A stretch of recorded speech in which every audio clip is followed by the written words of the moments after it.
여러분들 넘지 말아야 할 선을 넘었습니다. 증시 차트 지금 현재 어떤 상황인지 말씀을 드리고 그나마 이런 상황에서 매매할 종목들이 과연 있는지 어떤 섹터가 양호한 흐름을 유지하고 있는지까지 말씀을 드리고 마무리하도록 하겠습니다. 들어가기 전에 미국 증시 한번 체크를 해볼 텐데 여전히 저번 주에 말씀드린 것처럼 이렇게 헤드앤숄더 패턴이 나오고 나서 지속적으로 하락이 유지되고 있다. 이제는 벌써 전저점을 시도하고 있는 상황입니다. 나스닥 같은 경우에는 이렇게 벌써 전저점 구간까지 와 있는 상황. 여기에서 반등이 나오더라도 고점을 낮추면서 다시 하락 3파동이죠.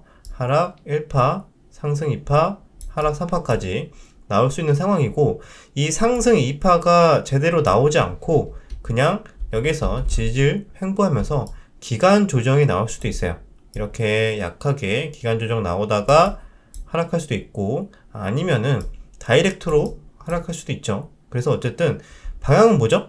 조금 반등 나오고 하락하냐, 기간 조정을 횡보하다 하락하냐, 바로 하락을 하냐, 뭐가 돼도 하락할 확률이 좀 더 높다 라고 보는 거고, 그러면 상승할 확률은 뭐가 있을까요? 우리가 예상하지 못한 아주 깜짝 호재가 나오지 않는 한 상승으로 돌릴 만한 호재는 아직까지 그런 추세는 나와주고 있지 않다, 이렇게 해석을 할 수가 있습니다. 깜짝 호재는 종전이라던가 뭔가 드라마틱한 게 나와야 되는데 그런 게 나오기 지금 쉽지 않은 분위기이기 때문에 그런 긍정적인 흐름보다는 지금 다시 전저점 테스트를 어떻게 할지 거기에 초점을 맞추면서 전저점을 테스트하거나 이탈할 때 나는 어떻게 대응을 할 것인가 좀 많이 우리는 준비를 해야 되지 않을까 생각합니다. 전저점 이탈하지 않고 반등이 나와주면은 다행이고, 전저점이 나온다면은 나는 사전에 리스크 관리를 해서 손실이나 피해를 최소화해서 다행이고, 지금 상황은 여전히 보수적인 관점을 계속 유지하는 게 맞다. 개인적으로 그렇게 대응을 하고 있습니다. 저도. 자, S&P 500도 마찬가지. S&P 500도 비슷한 흐름이 나와주고 있고, 그나마 다우지수는 가장 양호한 흐름이 나와주고 있는데,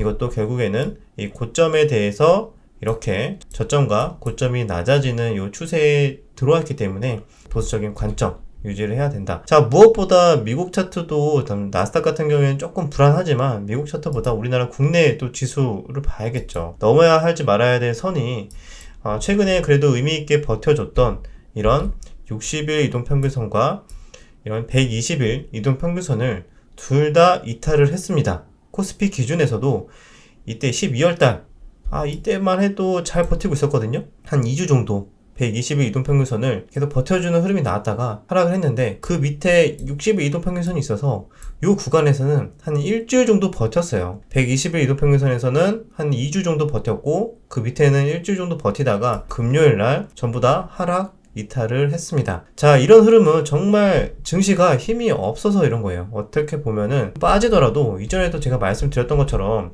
전형적으로 이렇게 쌍봉의 패턴이 나왔다. 그래도 하락의 저점 이탈하고 나서 다시 고점을 낮춰주는 요 정도의 상승이 나올 수도 있다라고 말씀을 드렸는데, 이 정도도 아니고 그냥 기간 조정으로 횡보했어요. 이렇게. 그죠? 이렇게 횡보를 했다는 거는 그만큼 이 정도의 기술적 반등이 나올 만한 시장에 수급조차 부재한 상황이다. 거래량이 감소하고 이 정도도 올릴 만한 모멘텀이 굉장히 없다. 시장 상황이 그만큼 투자 심리가 안 좋다라고 해석을 할 수가 있고, 이 정도 올라오더라도 결국에는 맞고 떨어지는 거는 비슷하지 않을까 생각을 합니다. 그런데 이번에는 개인 투자자들에게 잠깐 비중 조절을 할 수 있는 숨구멍조차 주지 않고 계속 흐르는 모습, 더더욱 답답한 분들이 많죠. 그런데 이렇게 중요한 라인들을 최근에 다 이탈을 했어요. 여기에서도 마찬가지예요. 그러면은 혹시나 기술적 반등이 나오더라도 우리는 오히려 비중 조절을 해야 되는 기회로 활용을 해야지, 살짝 반등 나왔다고 와 이거는 찐반이다 라고 하면서 달려드는 게 아니에요. 그죠? 거기에서는 우리가 본인의 기준에 맞게 트레이딩 하시는 분들은 하고, 비중 조절 하시는 분들은 하는 거, 거기에 맞게 초점을 맞춰야 된다. 이때도 마찬가지예요. 이때도 이렇게 하락을 하면서 이렇게 60일 이동평균선을 다 이탈을 하고 하락을 했죠. 그리고 나서 강하게 한번 기술적 반등이 이렇게 나왔어요. 근데 이게 와 찐반이다 하면서 여기에서 돌격했던 분들, 요 하락 파동 맞고 계좌 다 녹았을 겁니다. 이렇게 전형적으로 고점이 낮아지고 있는 상황에서 한두 번의 이런 상승이 나왔다고 해서 이제 상승 추세 전환이다 라고 생각하는 게 아니라, 하락 파동 중에 잠깐 기술적 반등 구간이구나 라고 생각을 해서 오히려 이런 상승이 나와주면은 땡큐 하고 비중 조절, 손실 최소화 하는 전략에 좀 집중을 하는 게 맞다. 이렇게 보시면 되고, 지금 이렇게 추세가 완전히 이탈이 됐기 때문에 단기간에 강력한 호재가 나오면서 다시 이런 하락 추세를 다 잡아먹는 양봉이 나오지 않는 이상은 다시 전저점 2200이나 최악의 경우에는 완전히 10월 달에 만들어줬던 한 2150포인트까지도 열어놓고 우리는 봐야 된다라고 생각을 하고 있습니다. 코스닥 같은 경우에는 더 안 좋은 흐름이 나와주고 있어요. 금요일날 무시무시하게 3.3%의 하락이 나왔어요. 이렇게 60일 이동평균선을 최근에 한 달 동안 지키려는 이런 의지가 보였는데 금요일날 하락이 나왔다. 금투세의 영향도 있겠지만 미국장의 영향, 테슬라도 지금 신저가를 가면서 계속 무너지고 있거든요. 이런 것들이 국내에도 2차전지의 하락, 자동차 업종의 하락, 또 반도체 업황 자체도 안 좋기 때문에 전체적으로 올라갈 만한 명분이 사실 없어요. 그래서 이렇게 흘러가고 있다. 코스닥의 차트로도 봤을 때도 중요한 라인 전부 다 이탈됐고, 그 다음에 이런 주요 이평선들 역시 역배열로 다 전환이 되면서 본격적인 하락 추세가 나왔다라고도 볼 수 있기 때문에 혹시나 한두 번 반등이 나오더라도 오히려 이거는 휩수의 반등의 확률이 높다. 이런 반등의 확률이 높다. 정말 강력하게 고점을 살려주거나 요 20일 이동평균선을 회복하는 흐름이 아니고서는 계속 보수적으로 봐야 된다. 코스닥도 차트를 봤을 때는 단기적으로 이런 라인, 최악의 경우에는 전저점 부근까지도 우린 열어놓고 좀 봐야 될 것 같습니다. 연말에 좀 즐거운 크리스마스, 즐거운 연말이 돼야 되는데 이렇게 좀 무거운 이야기를 말씀을 드리고 있네요. 우리 주식 하시는 분들에게는 즐거운 연말만은 또 아닐 것 같아요. 왜냐면은 시장 분위기가 매매할 게 너무 없고 또 수익도 잘 안 날 수 있는 12월 달이기 때문에 시장에 따라서 아무래도 우리 주식 하시는 분들은 기분이 좀 많이 다운이 되겠죠. 그래서 저도 매매할 게 많이 없어서 시장을 봐도 지루하고 매매를 해도 괜히 손절만 나올 것 같고 해가지고 정말 역대급으로 재미없는 시장이다 라는 생각을 많이 해요. 그래서 사실 저도 매매를 거의 안 하긴 했는데 쓸데없이 매매했다가 손절 많이 나가는 좋은 시장이거든요. 나쁜 의미로 좋은 시장인데 괜히 매매하면은 수급의 연속성이 없어서 같은 눌림목이어도 그냥 쭉쭉 빠지고 돌파매 하시는 분들도 내가 매수하자마자 그냥 피레침 쏟아지고요. 여러모로 매매하기 정말 어려운 시장이니까 오히려 지금 같은 분위기에서는 최대한 지키는 쪽에 집중을 해야 됩니다. 시장 자체가 좋은 이야기만 말씀을 드리고 싶은데 주식을 하는 사람 입장에서는 그냥 마냥 긍정적이고 그냥 해피한 이야기보다는 중립적인 이야기를 최대한 말씀을 드려야 되지 않을까 라고 생각합니다. 그래서 전 지금 상황에서는 부정적이고 보수적인 관점, 리스크 관리에 초점을 맞춰야 된다. 이렇게 저는 객관적으로 생각을 하고 있다. 자, 이렇게 제가 말씀을 드릴 수 있는 이유로는 종목이 실종이 되고 있어요. 매매할 만한 종목들 여러분들 쭉 둘러보면 보이나요? 저는 지금 거의 안 보여서 미치겠습니다. 과대낙폭을 노려야 되나? 이런 생각이 들어요. 오히려 이런 LG 에너지 솔루션 같이 지금 단기 고점 대비 하락폭이 그래도 한 30% 가까이 빠졌거든요. 한 전저점 라인까지 좀 노려보면서 분할로 오히려 접근을 이렇게 해야 되나? 좀 이렇게 생각을 하고 있고, 왜냐면 시장이 하락하다가 기술적 반등 나오면은 최대한 많이 이렇게 하락을 했던 이런 2차전지나 일부 테마에서 하락을 많이 했던 섹터에서 좀 반등이 나올 거기 때문에 과대 낙폭을 노려야 되나? 이렇게 고민을 하고 있고, 그 후보로 보는 거는 이런 LG 에너지 솔루션이나 뭐 포스코 케미칼 같은 종목들 여전히 그래도 많이 오른 상황이기 때문에 그래도 이렇게 단기 지지 라인들 놓고 나서 분할로 접근을 해야 되나 생각을 하고 있습니다, 개인적으로. 그런데 주도 테마여 종목으로 뭐가 있을까? 그나마 레고케인 바이오처럼 개별 호재, 이번에 1조 6천억 기술 이전 호재가 나왔죠. 그래서 강하게 상승이 나왔다가 차익 실현으로 상승형 음봉이 나왔는데, 이런 종목에서 그나마 이 정도 눌림 이후에 눌림 반등 정도 나올 수 있는 차트고, 신규주 중에서도 조금 들어올 수 있는데 이건 알 수 없는 영역. 그리고 일부 바이오 종목에서 이렇게 화일약품처럼 눌림 이후에 살짝의 한두 번의 반등은 나올 수는 있는데, 이런 차트들도 계속 쭉쭉쭉 올라가서 연속성 있게 뭐 전고점 간다기보다는 약간의 기술적 반등 이후에 다시 하락하는 이런 흐름이 나올 확률이 높다. 이런 피플바이오도 마찬가지. 소마젠도 단기적으로 이런 라인 주고 반등 나오고 빠지고, 차페론도 거래량이 별로 없이 빠졌기 때문에 오히려 이런 라인에서 다시 반등이 한번 주고 하락하는 이런 식의 흐름들이 대부분이 예상이 되고, 국제학품도 사실 차트가 많이 무너졌죠. 그래서 이 종목도 매매하기는 쉽지 않을 것 같고, 바이오 종목들도 대부분 무너졌습니다. 그래서 여기 종목 선정을 잘 하셔야 돼요. 차트가 그나마 양호한 이런 종목들 위주로 조금 매매를 하고, 이 관점조차도 확실하게 트레이딩 관점으로만 접근을 해야 된다. 자, 컨텐츠에서도 몇몇 차트들은 대부분 무너지기 시작했거나 차트 추세가 좀 이탈됐는데 이런 종목도 오히려 시장 영향으로 과대낭폭은 그래도 해볼만 하다고 생각을 하고 있습니다. 이런 DLC 미디어도 만약에 이런 자리까지 주어진다면은 또 기술적 반등 나올 때 탄력성 있게 끼가 있게 나오는 종목이기 때문에 컨텐츠주도 지금 당장 따라가기보다는 추가적인 하락에 초점을 맞춰서 지지라인 공략이 좀 더 괜찮지 않을까 생각하고 있습니다. 이런 스튜디오 드래곤도 마찬가지. 스튜디오 드래곤도 이렇게 박스권의 흐름으로 본다면은 단기 지지라인은 이런 구간이 될 수 있다. CJENM도 오히려 여기서 계속 치고 올라간다는 생각보다는 오히려 이런 눌림 자리 차분하게 기다려봐야 되지 않을까. 이 외에도 컨텐츠주들 여러 종목들이 있는데 매매하기에는 그렇게 쉽지는 않을 것 같아요. 단기적으로 또 많이 올라서 하지만 지켜는 보면서 또 원하는 타점이 나와주는지 이런 차트를 보기에는 몇몇 테마가 지금 사실 대부분 차트가 무너져 있어서 볼만한 게 없어요.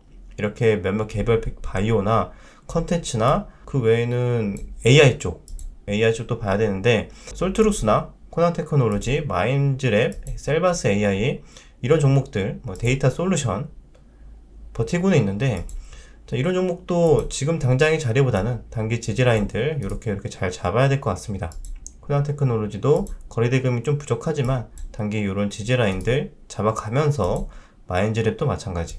마인즈랩도 당장 여기에서 반등이 나와도 이상하지 않지만 오히려 난 보수적으로 잡겠다 하시는 분들은 이런 라인들이 열려있다. 단기 지지라인 제가 설명드리는 거는 한두 번 반등이 나오면은 그 다음에는 힘이 약해지기 때문에 이탈될 가능성이 있는 겁니다. 그래서 지지라인이 영원한 지지라인이 되는 게 아니고 한두 번의 기회를 줄 수 있다 정도로 해석을 하시면 돼요. 이런 셀바스도 마찬가지죠. 이런 전고점 부근.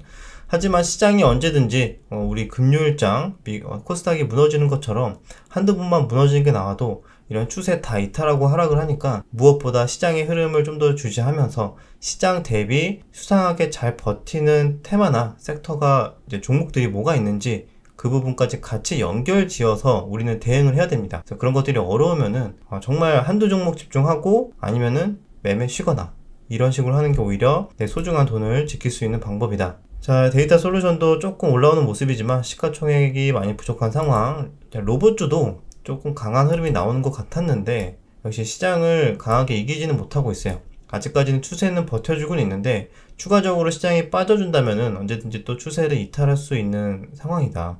자, 이런 로봇도 마찬가지죠. 그래서 매매할 만한 종목들은 이 정도는 보이는데 이마저도 사실 저도 매매를 거의 못할 것 같아요.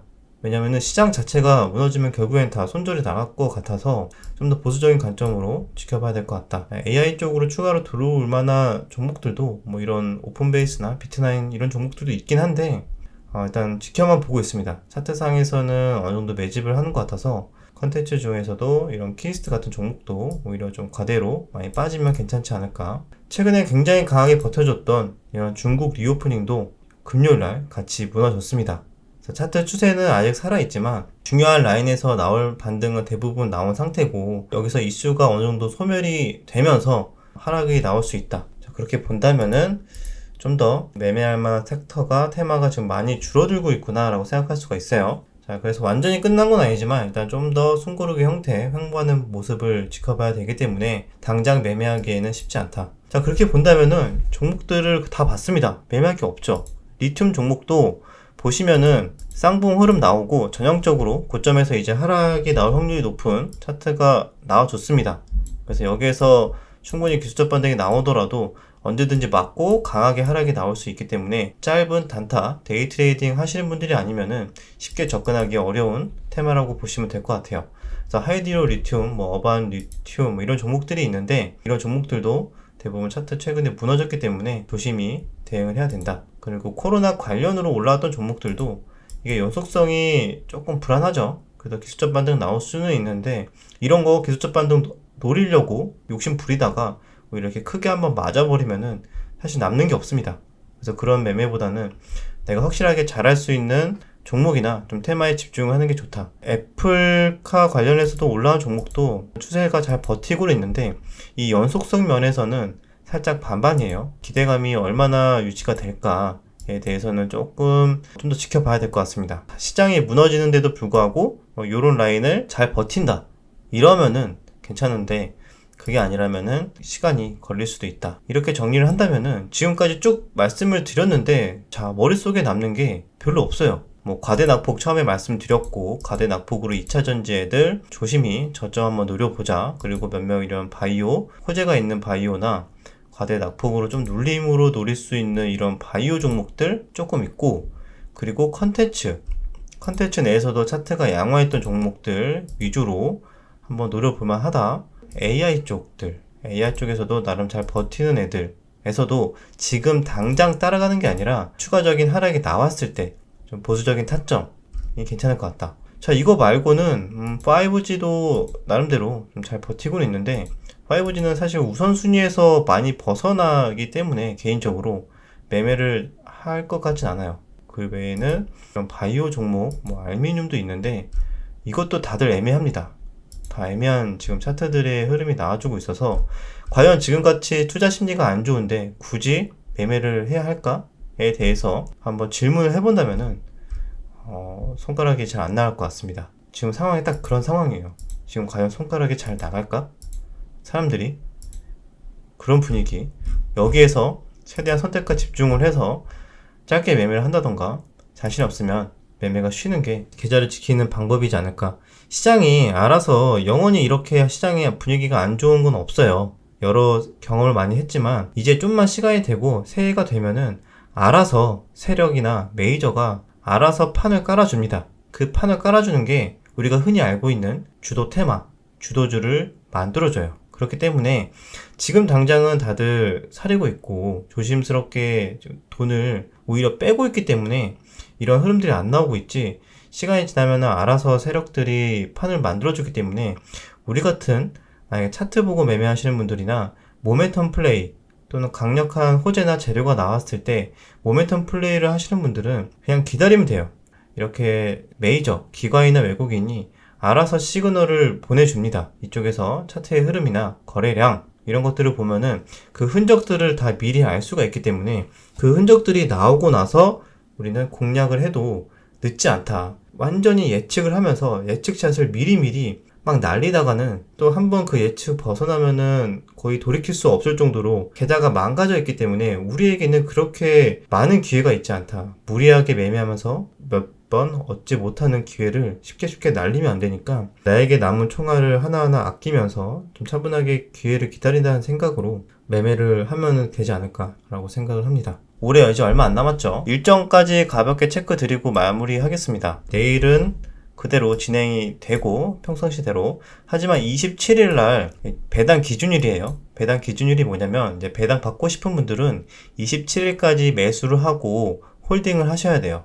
여기까지 홀딩을 하면 되고 28일 날 바로 배당 락입니다. 배당 락은 이제 배당을 한 만큼 종목들이 하락 출발을 하겠죠. 그리고 배당 락 하는 날에 그냥 바로 매도를 하셔도 배당을 받을 수는 있어요. 그리고 29일은 2022년 마지막 거래일입니다. 30일은 금요일인데 연말 휴장일이에요. 원래 항상 마지막 일은 휴장을 항상 했습니다. 그리고 나서 2023년으로 넘어가니까 제가 봤을 때는 다음 주까지는 그렇게 큰 이벤트도 없고 시장이 최근 흐름처럼 좀 잠잠하거나 오히려 흐르는 가능성이 있다. 2023년 새해가 되면서 변화가 오지 않을까라고 생각을 합니다. 그 변화에 맞춰서 충분히 다시 정리를 해드리고 긍정적인 소식을 전해드렸으면 좋겠습니다. 여기까지 내용이 유익하셨다면 구독, 좋아요, 댓글 부탁드리도록 하겠습니다. 그럼 다음 영상에서 뵙겠습니다.